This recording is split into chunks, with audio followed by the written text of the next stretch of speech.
آج کل حدیث نبوی کے مطابق یہ قتال دجال کی آمد تک جاری رہے گا، کہاں اور کس شکل میں موجود ہے؟ اس کا جاری رہنے سے مطلب یہ ہے کہ اس کو کوئی منقطع نہیں کرے گا، اس کو حرام قرار نہیں دیا جا سکے گا، اسے ایبالش نہیں کیا جا سکے گا، ورنہ جہاد یا قتال ہر وقت پر ہونا لازم نہیں ہے۔ حضور کی حیات طیبہ میں بھی 12 سال تو جہاد قتال نہیں ہوا۔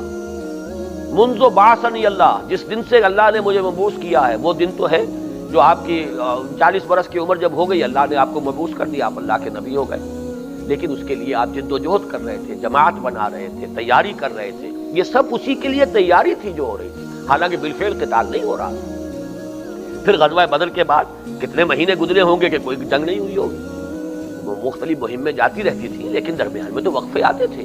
یہ مطلب نہیں ہے کہ ہر روز جو ہے وہ قتال رہے گا، مطلب یہ ہے کہ یہ قتال کے سلسلے کو کوئی بھی نہ منسوخ کر سکتا ہے، نہ منقطع قرار دے سکتا ہے، نہ اسے حرام قرار دے سکتا ہے۔ یہ تو در حقیقت میں سمجھتا ہوں کہ اس حدیث کو تو سب سے زیادہ ہم ہی سمجھ سکتے ہیں کہ ہمارے ملک میں وہ دجال جو ہے نبوت کا مدعی کھڑا ہوا جس نے کہ قتال فی سبیل اللہ کو حرام قرار دے دیا ہے۔ باقی تو شاید دنیا کے لوگ جانتے بھی نہ ہوں کہ کہیں ایسا فتویٰ بھی موجود ہے، لیکن یہاں تو آپ کو معلوم ہے کہ ایسے لوگ موجود ہیں، کثیر تعداد میں ہیں، بڑے ایکٹیو ہیں، اپنے خیالات کو پھیلا رہے ہیں، اور ان کا نظریہ یہ ہے کہ قتال حرام ہو چکا ہے، قتال اب منسوخ ہے۔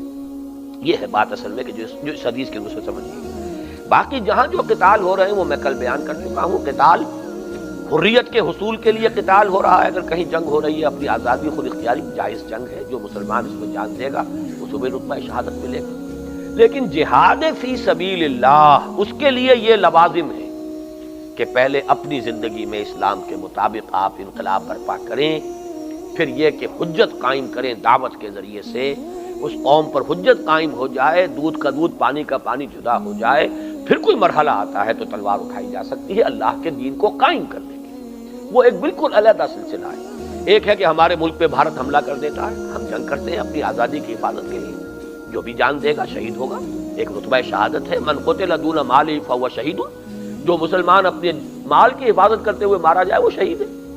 تو جائز جنگ ہونا اور ہے، قتال فی سبیل اللہ ہونا یہ بالکل اور بات ہے۔ ایک صحابی کے بارے میں آتا کہ انہوں نے نہ نماز کا موقع ملا بلکہ ایمان لائے قتال کیا اور حدیث اور جنت میں پہنچ گئے۔ کیا مسلمان آج یہ مرتبہ حاصل کر سکتا ہے؟ بالکل کر سکتا ہے۔ آج ہی آپ عزم مصمم کریں، فرض کیجئے کہ کل ہی کوئی مارکا پیش آ جاتا ہے، آپ کا انتقال اس میں ہو جائے، سیدھے جنت میں جائیں گے، اس لیے کہ نیت ہے آپ کی اور اللہ جانتا ہے نیت کو۔ نماز کا تو وقت آئے گا تو فرض ہوگی، جیسے کہ ان کا معاملہ ہوا تھا کہ جیسے ہی انہوں نے کلمہ پڑھا اسی وقت جنگ ہو رہی تھی، سیدھے گئے جنگ کے اندر، شہید ہو گئے، تو ان کے تو کوئی نماز ان کی زندگی میں آئی نہیں، نماز فرض ہوئی نہیں، وقت آیا ہی نہیں۔ ابھی وقت آئے گا تو جو ہے ان الصلاۃ کانت علی المؤمنین کتابا موقوتا، وہ تو وقت کے ساتھ ہے۔ ظہر کا وقت آیا ہے تو ظہر فرض ہو گئی، اب جب تک ظہر کا وقت نہیں آیا ظہر فرض نہیں۔ اگر اسی حال میں وہ جنگ میں داخل ہوئے اور شہید ہو گئے تو سیدھے جنت میں جائیں گے۔ اب بھی اس کے مواقع رہیں گے اور بہت سا ہوگا۔ اسلامی انقلاب کا جب وہ آخری مرحلہ آئے گا تو کثیر تعداد میں آپ کے اس معاشرے میں سے ایسے لوگ نکل آئیں گے کہ جو اسی وقت جوش اور جذبے کے ساتھ اٹھیں گے، اور ہو سکتا ہے کہ اسی وقت جو ہے وہ اعلیٰ سے اعلیٰ مراتب جو ہے قتال کے اور جنت کے جو ہے وصول کے شرطیں پوری کر دیں۔ لیکن وہ مرحلہ آئے گا کیسے؟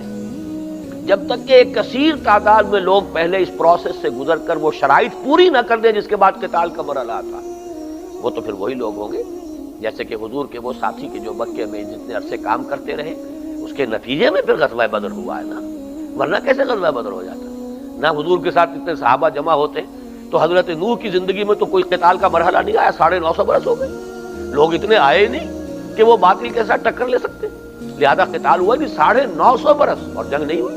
تو کیا جنگ اس وقت حرام تھی؟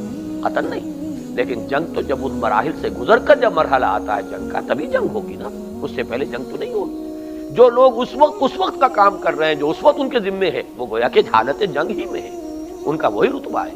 بہت سے صحابہ ہیں کہ جن کا انتقال ہو گیا مکی زندگی کے اندر ہی، تو کیا وہ کوئی مجرم ہو گئے کہ انہوں نے جنگ میں حصہ نہیں لیا؟ تو جنگ کا مرحلہ آیا ہی نہیں ان کی زندگی میں، لیکن اگر آ گیا ہوتا تو وہ ان کا خلوص اور ان کا ایمان جو ہے وہ ایسا تھا کہ وہ فوراً اس میں شرکت کرتے اور شہادت حاصل کرتے۔ میں پھر آپ کا شکریہ ادا کرتا ہوں۔ ابھی ہم نماز پڑھیں گے۔